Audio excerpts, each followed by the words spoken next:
Senior researcher Keithvar pressed his thin fingers against the communication console. His hands shook as he watched the display screens around him. Red warning lights flashed across the New Haven research station. Outside the viewing ports, he could see the burning remains of 3 Zephyrian ships floating in the cold darkness of space. The attackers had come without warning. 12 ships had dropped out of hyperspace 3 hours ago. They were ugly vessels, built like metal boxes with guns stuck on every surface. The ships belonged to a species that called themselves the Drakari.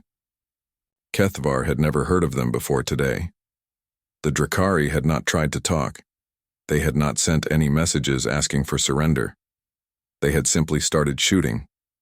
The first blast had destroyed the orbital defense platform. The second had taken out the communications array.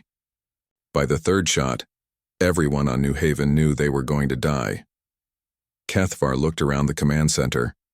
Half of his research team was already dead. The other half was hiding in the emergency shelters deep inside the station. The shelters might protect them for a few more hours. After that, the Drakari would break through and kill everyone inside. The Zephyrians were not fighters. Their species had evolved on a peaceful world with gentle weather and no dangerous animals. They were tall and thin, with soft skin and delicate bones. Their technology was advanced, but it was built for research and exploration, not war. Even their basic tools could break if handled too roughly. The idea of violence was almost impossible for most Zephyrians to understand. Keithvar had studied ancient history.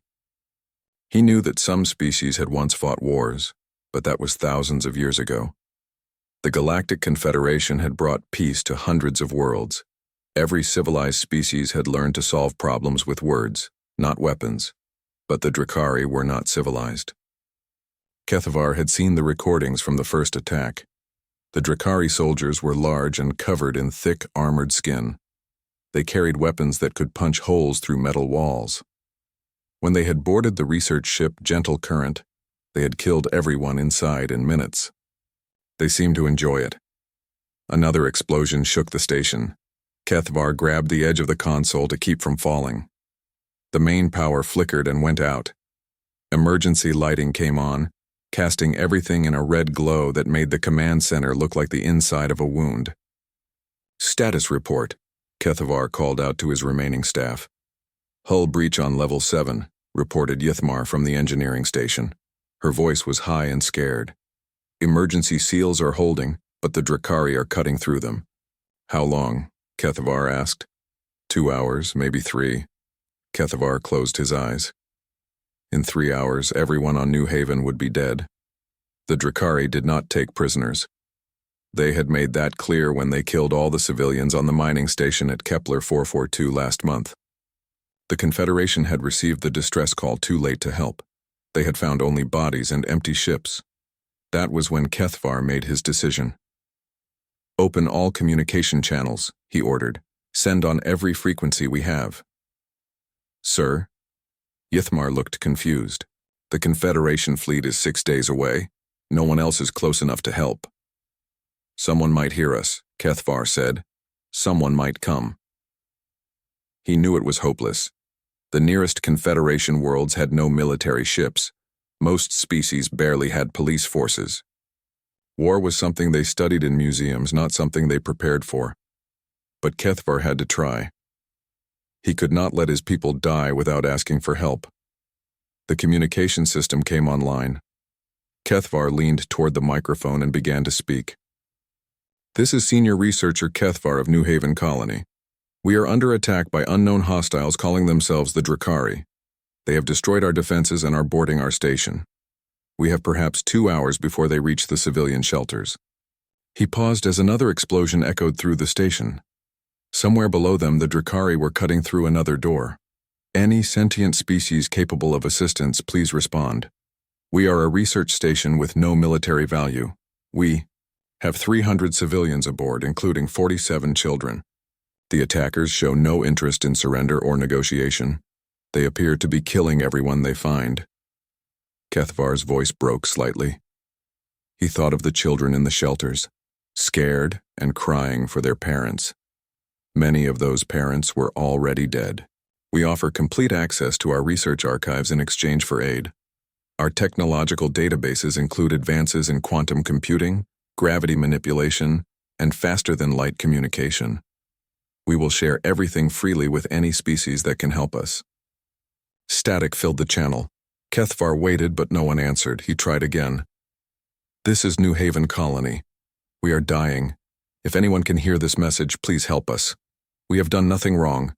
We are scientists and researchers.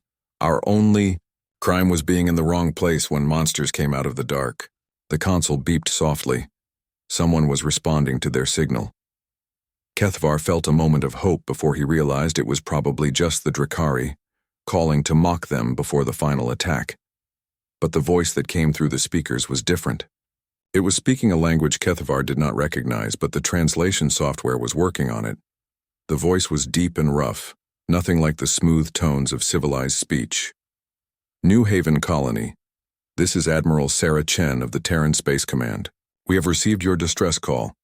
A relief fleet is being assembled and will depart for your location within 18 hours. Estimated travel time is 6 days. Hold your position and protect your civilians. Help is coming. Kethvar stared at the console. Terran, he whispered. I do not know this species. Yithmar was typing rapidly at her station.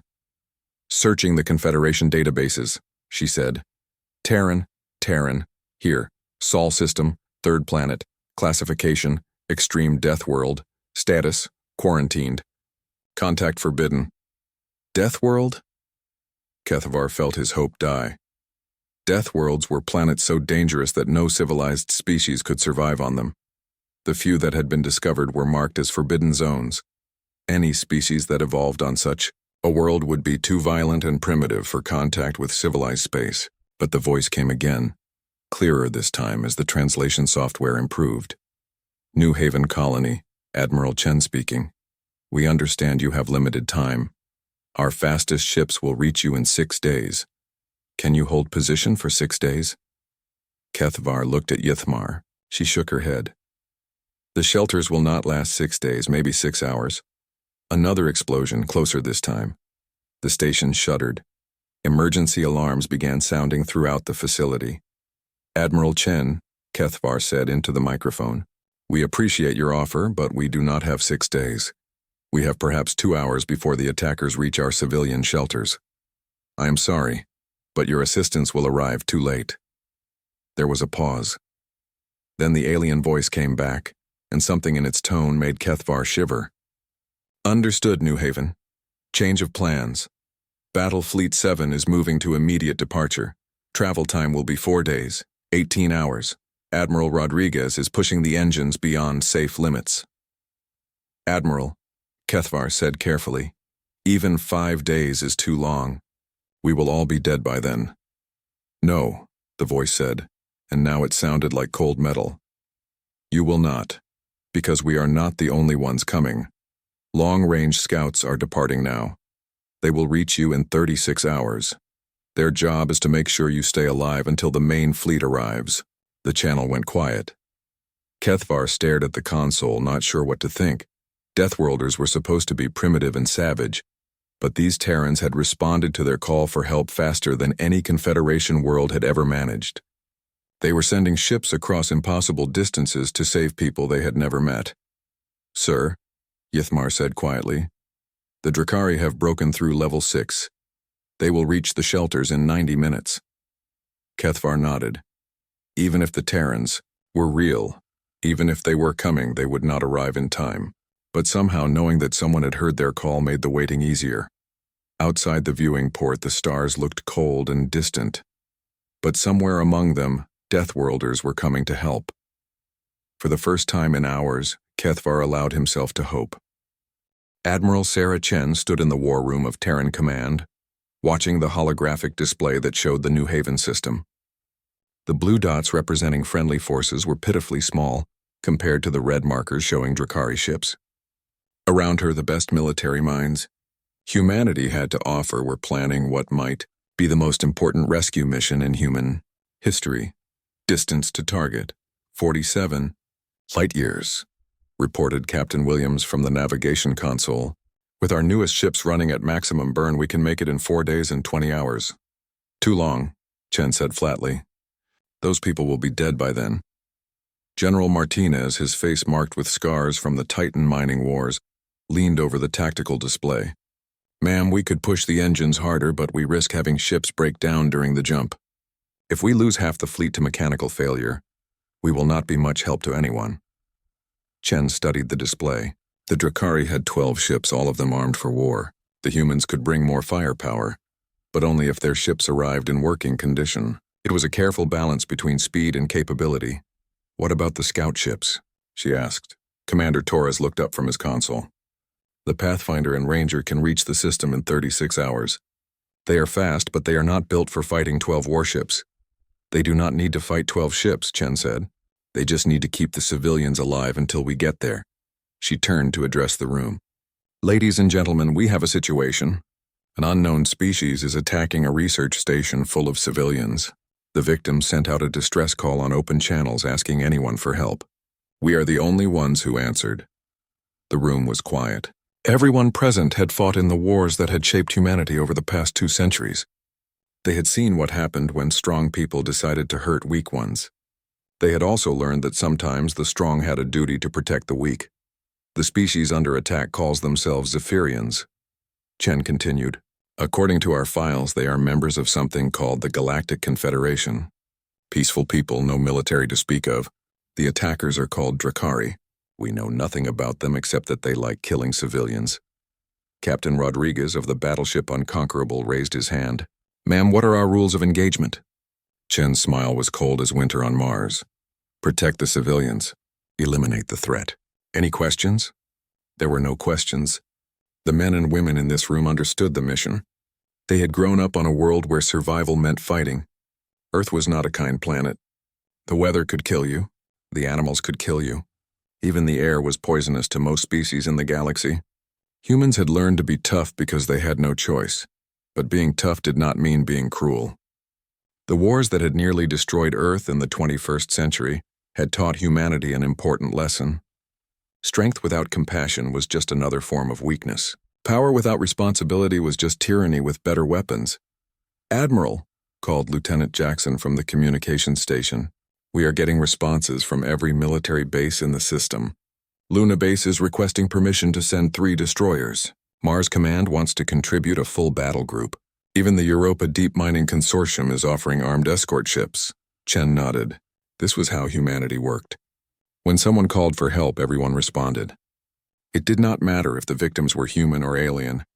It did not matter if there was any profit in it. Someone was in trouble, so humans came running. Tell them all yes, she said. But make it clear that this is a rescue mission, not a conquest. We go in, we save the civilians, we eliminate the threat, and we come home. We are not there to take territory or impose our will. We are there because people are dying and we can stop it. The next 18 hours were a controlled chaos of preparation. Ships that had been scheduled for routine maintenance were pulled from dry dock and loaded with Marines. Supply ships were packed with medical equipment and food. Battle cruisers designed to fight in the asteroid belt were armed with weapons that could crack moons. The fleet that assembled at the edge of the solar system was impressive even by human standards. 3 Dreadnought-class battleships led the formation. These ships were built like flying fortresses, with armor thick enough to survive atmospheric entry, and weapons powerful enough to destroy small asteroids. Behind them came 12 destroyers, fast and deadly, designed to hunt down pirates in the outer system. 8 Marine assault carriers rounded out the main force. Each carrier held 2,000 Marines in their equipment. These were not soldiers in the traditional sense. They were veterans of the deep space mining wars, men and women who had learned to fight in zero gravity, in toxic atmospheres, in the crushing depths of gas giant moons. They were trained to fight in environments that would kill most life forms just by existing. Captain Rodriguez stood on the bridge of the Unconquerable, watching his crew make final preparations. Around him, officers and enlisted personnel worked with the calm efficiency of people who had done this many times before. There was no panic, no fear, just professional competence. Status report, Rodriguez called out. All ships report ready for departure, his executive officer replied. Engines at full power, weapon systems armed, Marine units loaded and ready for deployment. Crew morale? High, sir. The word has spread about what we are doing. Everyone wants to be part of this mission. Rodriguez was not surprised. Humans had a reputation in their own system for being difficult to work with. They were stubborn, argumentative, and had opinions about everything. But when civilians were in danger, all of that disappeared. Humans could work together like parts of a machine when lives were at stake. "Sir," the communications officer called out, "Admiral Chen is requesting a final conference with all ship commanders." Rodriguez activated his personal communicator. The holographic images of 30 ship captains appeared around him, each one commanding a vessel in the rescue fleet. "Ladies and gentlemen," Admiral Chen began, "in approximately 10 minutes we will depart for the New Haven system. Our mission is simple: save lives. The enemy has 12 warships and appears to be equipped with standard plasma weapons and boarding equipment. Intelligence suggests they are not expecting serious resistance." Captain Kim of the dreadnought Thermopylae spoke up. "Ma'am, what if they try to negotiate?" "They will not," Chen replied. "According to the distress call, they have been killing civilians without attempting communication. These are not soldiers fighting a war. They are murderers attacking innocent people." The faces on the display showed no emotion, but Rodriguez could feel the anger building. Humans had a particular hatred for people who attacked civilians. It was one thing to fight other soldiers. It was something completely different to kill children and researchers. "Remember," Chen continued, "we are dealing with unknown technology and unknown tactics. Stay alert, watch each other's backs, and do not take unnecessary risks. Our job is to save the Zephyrians, not to get ourselves killed trying to be heroes." The conference ended. Rodriguez turned to his crew. "All hands prepare for hyperspace jump. Destination New Haven system. Mission rescue operations. Estimated travel time 4 days, 20 hours. He paused, looking out at the stars through the main viewing port. Somewhere out there, people were dying. Children were hiding in bomb shelters, terrified and alone. Scientists and researchers who had never hurt anyone were being hunted like animals. "This is what we do," Rodriguez said quietly to his crew. "This is why we train, why we build these ships, why we learn to fight. Not to conquer or to destroy, but to protect. Somewhere in the galaxy, monsters are hurting innocent people. We are going to stop them." The Unconquerable and her sister ships engaged their hyperspace drives. Reality twisted around them as they entered the space between spaces, racing toward a distant system where aliens were dying and crying for help. Behind them, Earth continued its slow rotation, a blue and white marble hanging in the darkness. It looked peaceful from space, but the humans who lived there knew better. Earth was a world of storms and earthquakes, of predators and poisons, of endless struggle for survival. But it was also a world that had taught its children that strength meant protecting the weak. The Deathworlders were coming. The human fleet dropped out of hyperspace at the edge of the New Haven system, like wolves emerging from the darkness. Admiral Chen stood on the bridge of her flagship, watching the tactical display as her sensors gathered information about the battlefield they had entered. The situation was worse than the distress call had indicated. 3 Zephyrian ships floated dead in space, their hulls cracked open and leaking atmosphere. The orbital research station was still intact, but barely. Scorch marks covered its surface, and several sections were completely dark.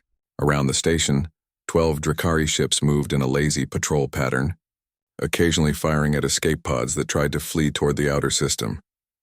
"Tactical analysis," Chen ordered.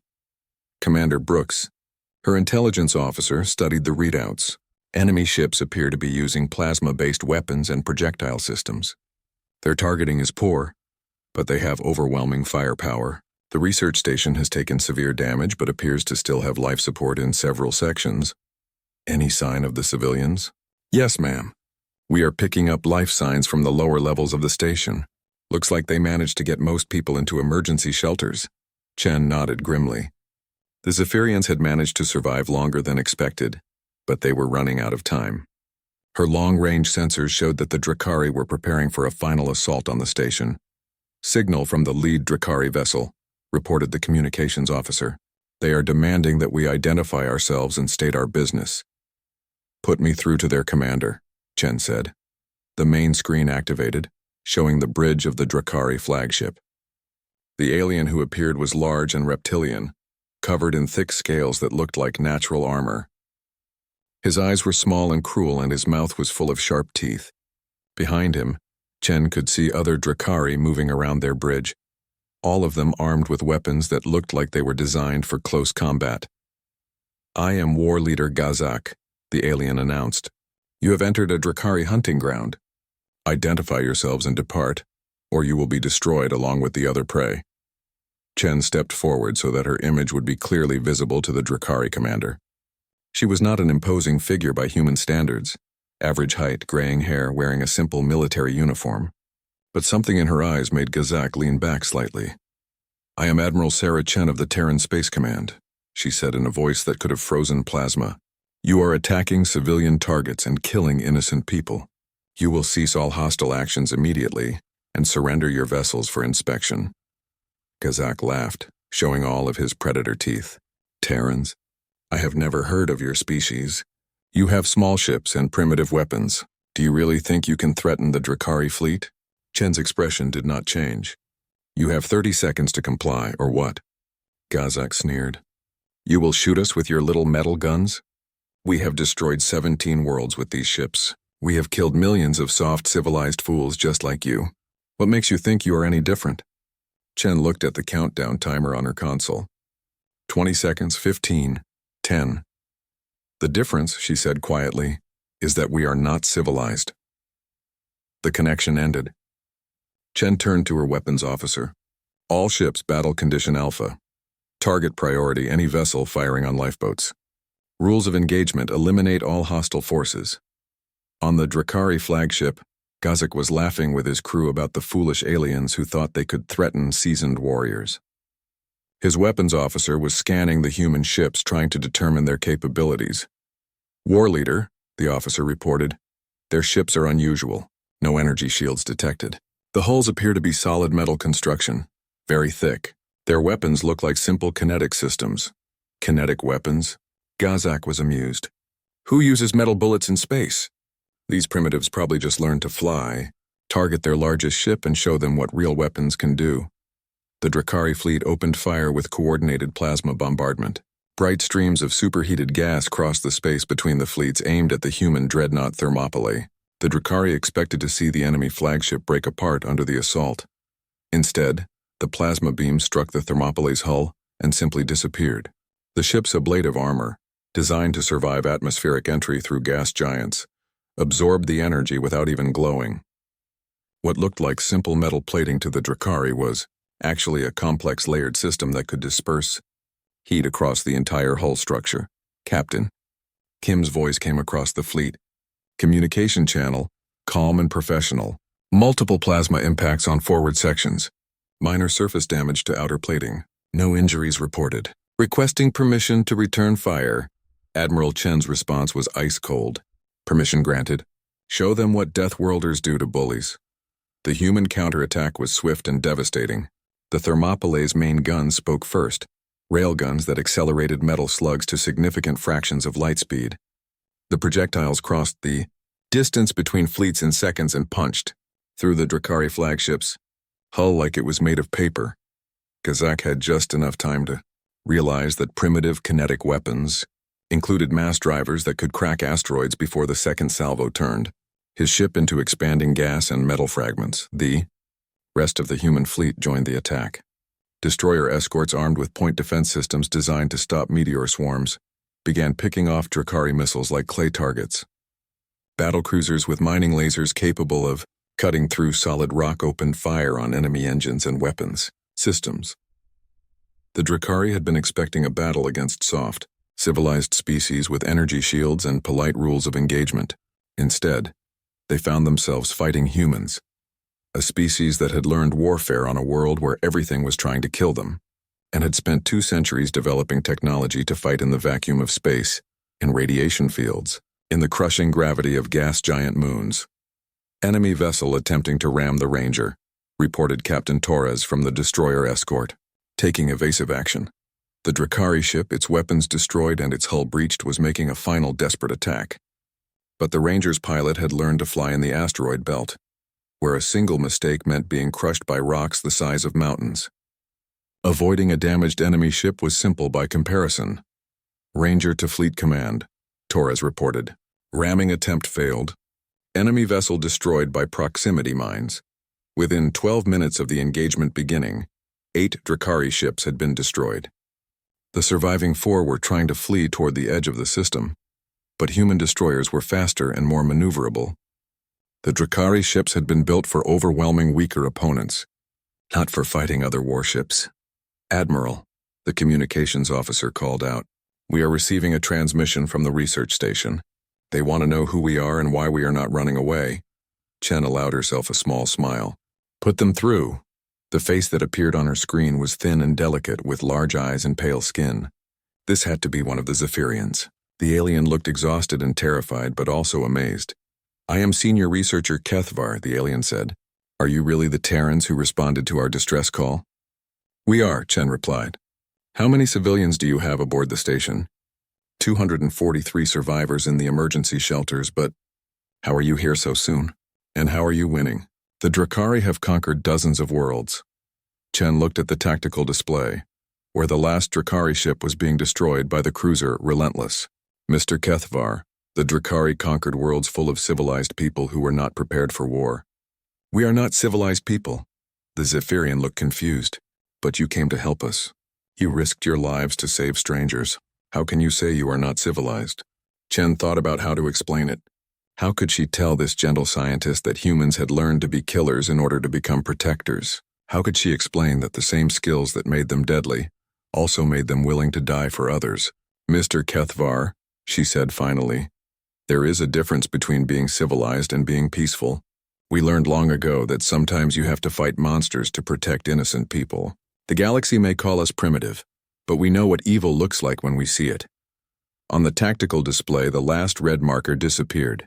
The Drakari fleet had been completely destroyed.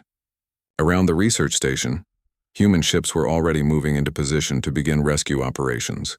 "All hostile forces eliminated," reported Commander Brooks. "Beginning search and rescue operations for survivors." Chen nodded. "Signal the marine carriers. Tell Colonel Santos that she has civilians to evacuate and wounded to treat, and send a message to Earth. Mission accomplished, civilians saved, threat neutralized." She turned back to the Zephyrian on the screen. "Mr. Kethvar, we are going to get your people out of there. Our Marines are trained in emergency rescue operations. Just stay calm and let us do our job." The relief on the alien's face was visible. "Admiral Chen, I do not understand how this is possible. Our records said your world was quarantined. We thought your species was too primitive for space travel." Chen's smile was grim. "Your intelligence files need updating. We have been traveling between stars for over 2 centuries. We just do not advertise our presence to people who might try to steal." Colonel Maria Santos stepped through the airlock of the damaged New Haven research station and immediately understood why the galaxy was afraid of Deathworlders. The corridor around her was filled with the wrong kind of air. Too much oxygen, too much pressure, laced with chemical traces that would have been toxic to most species. To a human who had grown up breathing the poisonous atmosphere of Earth, it felt like home. Behind her, 200 Terran Marines moved through the station with the fluid efficiency of predators. They wore powered armor that made them look even larger and more dangerous than they already were. Their weapons were designed to punch through starship hulls. Their movements were precise and controlled, but there was an underlying sense of violence barely held in check. To the Zephyrians watching from their emergency shelters, the humans looked like living nightmares. "This is Colonel Santos to all civilians," she announced, her voice carrying through the station's communication system. "We are here to help. Please remain in your shelters until my teams reach you. We will evacuate everyone to our medical ships." The response came from Senior Researcher Kethvar, his voice shaking with exhaustion and fear. "Colonel Santos, we are grateful for your assistance, but what are you?" "Our sensors indicate that you and your soldiers are carrying enough firepower to destroy a small city." Santos removed her helmet, revealing a scarred face and eyes that had seen too much combat.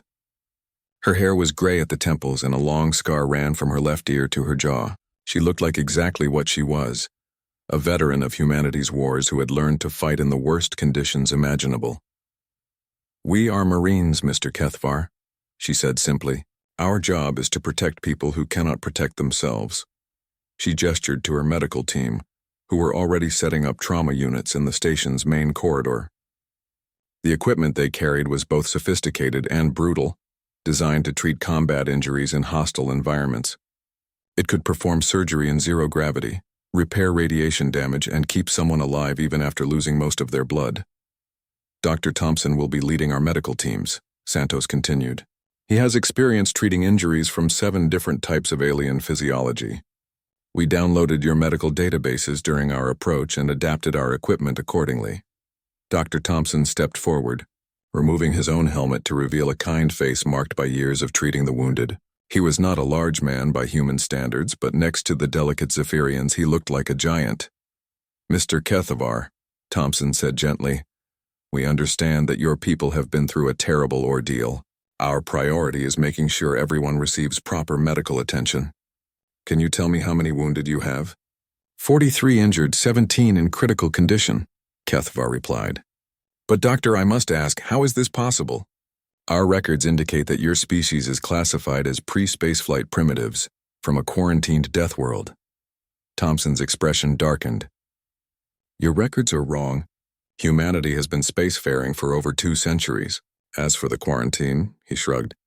The Galactic Confederation decided we were too dangerous for contact. They were probably right.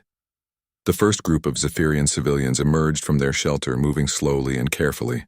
They were even more delicate than the humans had expected, tall and thin with skin so pale it was almost transparent. Their bones looked fragile enough to break from a strong handshake. But what struck the humans most was the fear in their eyes. Not fear of death or injury, but fear of the humans themselves. These people had spent days hiding from monsters, and now different monsters had come to rescue them. The fact that the new monsters were friendly did not make them any less terrifying. It is all right, Santos said, her voice as gentle as she could make it. We know we look frightening, but we are here to help, nothing more. A young Zephyrian child, barely knee-high to a human adult, approached one of the Marines. The soldier, Sergeant Williams, knelt down to bring himself closer to the child's eye level. The little alien was still taller than the kneeling human. Hello, Williams said softly. What is your name? The child whispered something in the Zephyrian language. Williams activated his translator. Skysinger, the device said. Her name means Sky Singer. Williams smiled and pulled a chocolate bar from his emergency rations. Would you like some Earth food, Sky Singer? It is very sweet. The child looked to her parent, who nodded nervously. She took a small piece of chocolate and tasted it cautiously. Her large eyes went wide with surprise and delight. It is good? Williams asked. Sky Singer nodded enthusiastically and said something that the translator rendered as, sweet like morning rain on flowers. Williams laughed and gave her the rest of the chocolate bar. Around them, other Marines were sharing food and water with the Zephyrian civilians. The humans had brought enough supplies to feed and care for everyone on the station for weeks. Dr. Thompson was examining one of the wounded Zephyrians, an elderly male who had been injured when the Drakari breached the station's outer hull. The alien's arm was broken in 3 places, and he was suffering from blood loss. This is going to hurt a little, Thompson warned as he activated a bone regenerator, a device that used focused magnetic fields to accelerate healing. The technology had been developed to treat miners who were injured in the deep shafts of Europa, where traditional surgery was impossible. The Zephyrian's bones knitted together in minutes instead of months. Thompson followed up with a blood synthesizer that replaced the fluids the patient had lost. Within an hour, the alien was sitting up and asking for water. How? The patient whispered. How is your medical technology so advanced? You are supposed to be primitives. Thompson packed his equipment with practiced efficiency. We had to get good at fixing people, he said. Our world is not a kind place. We learned to treat injuries that would kill most species because on Earth, getting hurt is a daily occurrence. Senior researcher Kethavar approached Colonel Santos as the evacuation continued. Colonel, may I ask you something? Of course, and why did you come? Your world is quarantined. You could have ignored our distress call and no one would have blamed you. Instead, you sent an entire fleet across dozens of light years to save people you had never met. Why? Santos looked around at her Marines, who were carefully carrying wounded Zephyrians to the medical ships. These were soldiers who had fought in the Belt Wars, who had survived battles in the crushing depths of gas giant moons, who had learned to kill efficiently and without hesitation. But they were treating the alien civilians with the same care they would show to human children. Because that is what you do when someone calls for help, Santos said. You answer. But we are not your people. We are not even the same species. Our governments have never spoken to each other. Santos turned to face the Zephyrian directly. Mr. Kethvar, do you have children? Yes, a daughter. If your daughter was in danger and strangers risked their lives to save her, would you care what species they were? Kethvar was quiet for a moment. No, I would not. There you have it, Santos said. You had children in danger. We came to help. Everything else is just politics. The evacuation took 6 hours. Every surviving Zephyrian was transferred to human medical ships, where they received treatment that was beyond anything available in Confederation space. The humans had brought enough supplies to care for the refugees for months if necessary. As the last transport ship departed the station, Admiral Chen contacted Colonel Santos from the fleet flagship.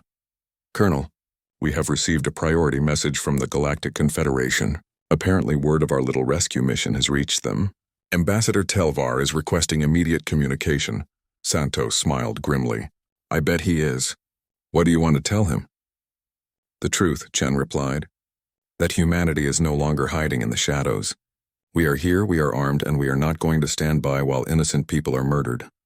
On the medical ship Mercy, Dr. Thompson was checking on his patients when senior researcher Kethvar approached him.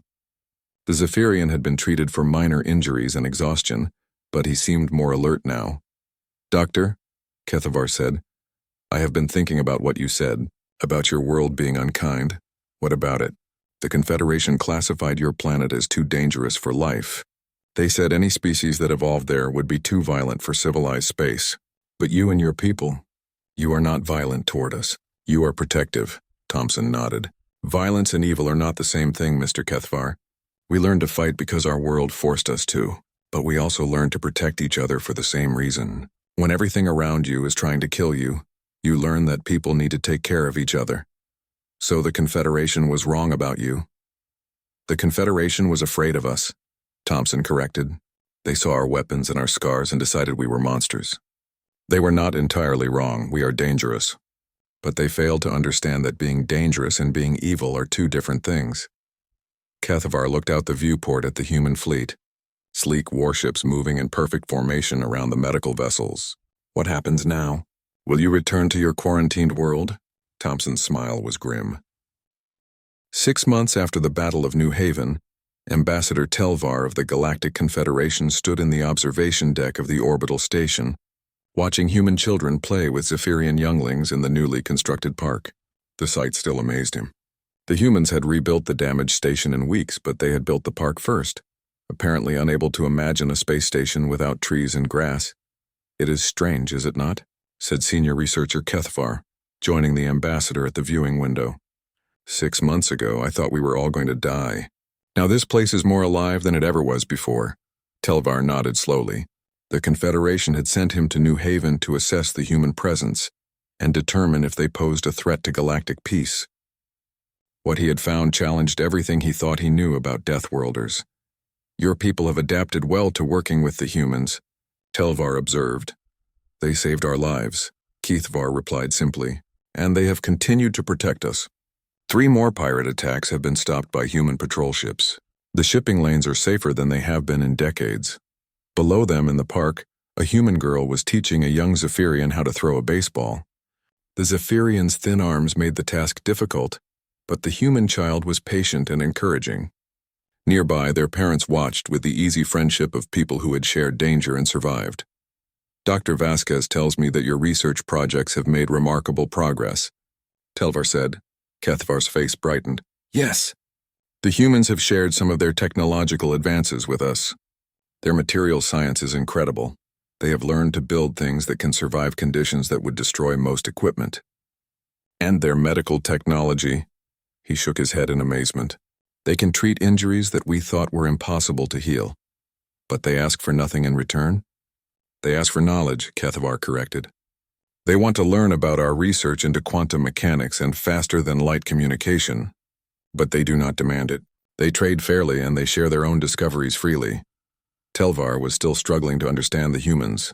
Everything in his experience suggested that a militaristic species from a death world should be conquering and enslaving weaker peoples. Instead, the humans seemed to be protecting them. Ambassador, said a new voice behind them. Telvar turned to see Admiral Chen approaching, her uniform crisp and her bearing professional. Behind her walked Dr. Elena Vasquez, the human scientist who had become the station's joint research coordinator. "Admiral Chen," Telvar said formally, "I trust your patrol of the outer system went well?" "Quiet as space," Chen replied. "No pirate activity, no unidentified ships. The trade routes are secure." They stood together, watching the children play. Telvar noticed that the human security guards positioned around the park were armed with weapons that could level buildings, but they were playing games with the alien children during their breaks. "Admiral," Telvar said carefully, "may I ask you something that has been troubling me?" "Of course. 6 months ago, your species was completely unknown to the Confederation. Your world was quarantined as too dangerous for contact. Now you have patrol fleets throughout this sector and defensive agreements with a dozen species. Your expansion has been remarkably rapid." Chen's expression was neutral. "Is that a question or an observation?" "The question is, what do you want? What are your ultimate goals in galactic space?" Chen was quiet for a moment, watching a human boy help a Zephyrian child who had fallen while running. "Ambassador, do you have children?" "I do. 2 sons. What do you want for them?" Telvar looked confused. "I want them to be safe, to be happy, to live in a galaxy where they do not have to fear violence or oppression." "Then you want exactly what we want," Chen said simply. "But your methods—" "Our methods work," Chen interrupted. "In the 6 months since we began patrolling this sector, pirate attacks have dropped by 90%. Slave raids have stopped completely. Merchant ships no longer travel in armed convoys because they do not need to." Dr. Vasquez joined the conversation. "Ambassador, I understand your concerns. Humans do solve problems differently than most species. We use force when necessary, but we also use medicine, engineering, education, and diplomacy. We build parks and schools and hospitals." She gestured toward the research labs visible through another window. "Right now, human and Zephyrian scientists are working together on a project to develop crops that can grow in the harsh conditions of frontier worlds. We are not here to conquer or control. We are here to help." Telvar walked to another window where he could see the human patrol ship Guardian docked at the station. The ship was smaller than a battleship but still heavily armed. Its crew was currently unloading medical supplies and educational materials for the local schools. "The Confederation Council is concerned," Telvar admitted. "Your technology is advanced, your military is powerful, and your expansion is rapid. Some members worry that you will eventually turn on the species you now protect." Admiral Chen joined him at the window. "Ambassador, humans have been fighting wars for thousands of years. We know what conquest looks like, and we know what protection looks like. If we wanted to conquer the galaxy, we would not be building schools and hospitals. Then what do you want from the Confederation?" "Partnership," Chen said without hesitation. "We want to work together to make the galaxy safer for everyone. We have skills that you need. We can fight the pirates and slavers that your people cannot handle. You have knowledge that we need. Scientific advances, cultural wisdom, diplomatic experience. And if the Confederation refuses this partnership," Chen's smile was cold, "then we will continue doing what we are doing without your approval. Pirates will still be stopped. Slavers will still be captured. Innocent people will still be protected. The only difference is that you will not be part of the solution." Telvar felt a chill.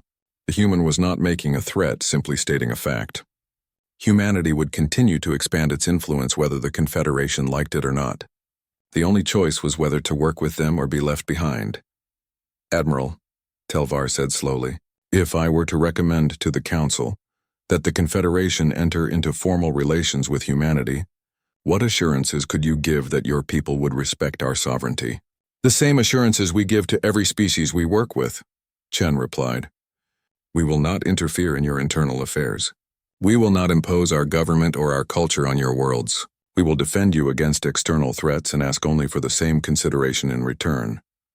And if conflicts arise between human and Confederation interests, then we will talk like civilized people," Dr. Vasquez said. "Humans are good at negotiating, Ambassador. We have had to be, living on a world where cooperation means survival." A commotion in the park drew their attention. One of the Zephyrian children had injured himself falling from a climbing structure. Human and Zephyrian parents alike rushed to help, while a human medic quickly treated the minor scrapes and bruises. "That is what I do not understand," Telvar said quietly. "Your people are warriors, killers when necessary. Yet they care for alien children as if they were their own. Those things are not contradictory, Chen said. We learned to be warriors because we had people to protect. The same instinct that makes us dangerous to enemies makes us protective toward innocents. She turned to face Telvar directly. Ambassador, I will be frank with you. Humanity is not going to disappear back to our quarantined world. We are here, we are armed, and we are not going to stand by while innocent people suffer. The Confederation can work with us or it can work around us, but it cannot stop us. And if we choose to oppose you? Chen's expression was sad but determined. Then you will lose and the galaxy will be worse off for it. We do not want to fight the Confederation, Ambassador. We want to work with you to build something better. 3 days later, Telvar sent his report to the Confederation Council. It was not the report they had expected. The humans are not invaders, he wrote. They are protectors. Their technology is advanced, their military is powerful, and their intentions appear to be genuine. They seek partnership, not domination. I recommend immediate diplomatic contact and the establishment of formal relations. The alternative is to allow the most militarily capable species in known space to operate without Confederation input or oversight. The humans will continue their expansion regardless of our decision. The only question is whether we will be their partners or their irrelevant bystanders. 6 months later, the Confederation voted to establish full diplomatic relations with humanity. Trade agreements followed, along with mutual defense pacts and cultural exchange programs. The vote was not unanimous, but it was decisive. The galaxy had changed, and the Confederation could either change with it or be left behind. On New Haven Station, Dr. Elena Vasquez watched her daughter teach a group of alien children how to play soccer in the park. The human girl was patient and kind, explaining the rules in simple terms and making sure everyone got a chance to participate. One mistake, said Kethvar, joining her at the observation window. We sent a distress call expecting to die. Instead, we got the galaxy's most dangerous species as our protectors.